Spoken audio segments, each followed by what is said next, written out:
ఆంధ్రామిక్స్.com మిమ్మల్ని స్వాగతిస్తున్నది.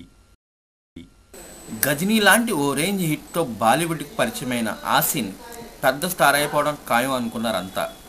అయితే ఈ అమ్మడు ఆ తర్వాత కానులతో పాటు అక్షయ్ లాంటి బడా హీరోలతో నటించిన ఎందుకనో కత్రినా, ఐశ్వర్యరాయ్ రేంజ్ స్టార్ కాలేకపోయింది.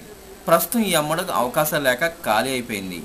ఇటీవల ఓ ఛాన్స్ దక్కినట్టే దక్కి వెనక్కి వెళ్ళిపోయింది. వెల్కమ్ చిత్రంలో ఈ కుట్టి స్థానంలో శృతి హాసన్ వచ్చి చేరింది. అయితే ఇదంతా స్వయంకృతం. కన్నా తండ్రి కూతురి పాలిటి ఎముడైన చందాగా ఆసిన్ తండ్రి తన వైపు వచ్చే అవకాశాలను గండి కొట్టేస్తున్నాడు. వెల్కమ్కి రెమ్యునరేషన్ కోటి అయితేనే నడుస్తుందని అడ్డు తగిలాడట. అయితే అంత కుదరదు, బడ్జెట్ కష్టం, ఓ 60 లక్షలు ఇచ్చుకోగలమని వెల్కమ్ నిర్మాతలు బతిమలాడారట. దీనికి కూడా ససేమేర అనడంతో వాళ్ళు చూపు శృతి హాసన్ వైపు మళ్ళింది. అలా శృతిని ఈ అవకాశం వరించింది. శృతి అయితే చెప్పిన బడ్జెట్లోనే అందుబాటులో ఉంది గనక ఇలా జరిగింది. ఆసిన్ బ్యాడ్ లక్, అంతా నాన్న చేసిన నిర్వాహకం. ఇకనైనా ఇతగాడి అడ్డు తొలగకపోతే కష్టమే మరి.